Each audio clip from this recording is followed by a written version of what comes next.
තත්ත්වයේ හිටපු පිරිමි ළමයෙක්ව රෝහලට ඇතුළත් කළා. ශල්‍යාගාරයට එන්න කියලා පණිවිඩය ලැබුණු ගම වෛද්‍යවරයා එයාගේ වැඩ ඔක්කොම දාලා රෝහලට දුවගෙන ආවා. එයා එනකොට අර ළමයාගේ තාත්තා කේන්තියෙන් පිපිරි ශල්‍යාගාරයේ ඉස්සරහා එහාට මෙහාට ඇවිදිනවා. දොස්තරව දැක්ක ගමන් තාත්තා කෑ ගැහුවා. "ඇයි තමුන් මෙච්චර පරක්කු? තමුන්ට තේරෙන්නේ නැද්ද මගේ දරුවා මැරෙන්න පණ අදිනවා කියලා? තමුන්ට වගකීමක් නැද්ද?" තාත්තා මුළු රෝහලම දෙදරන්න කෑ ගැහුවා. වෛද්‍යවරයා බොහොම සංසුන්ව hina වෙලා උත්තර දුන්නා. "සමාවෙන්න, මම හිටියේ රෝහලේ නෙවෙයි. පණිවිඩය ආපු ගමන් මම ආවා. දැන් කරුණාකරලා මට මගේ රාජකාරිය කරන්න දෙන්න." "රාජකාරිය? සංසුන් වෙන්න?"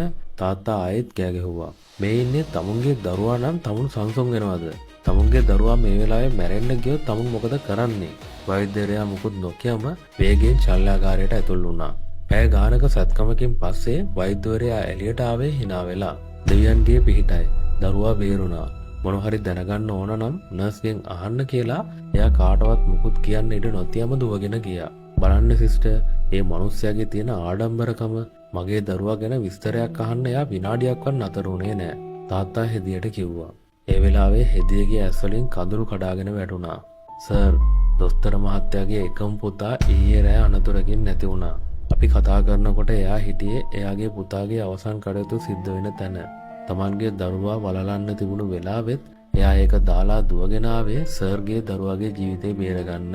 දැන් එයා ඒ දුවගෙන ගියේ එයාගේ දරුවාගේ පෙට්ටිය පස්සට හංගන්න කලින් අන්තිම පාරට දරුවාගේ මූණ බලන්න." තාත්තා එතනම ගල් ගැහුණා. එයාට එයා ගැනම පුදුම කලකිරීමක් දැනුණා. කෙනෙක්ගේ පිටත හැසිරීම දිහා බලලා කවදාවත් ඉක්මනින් විනිශ්චය කරන්න එපා.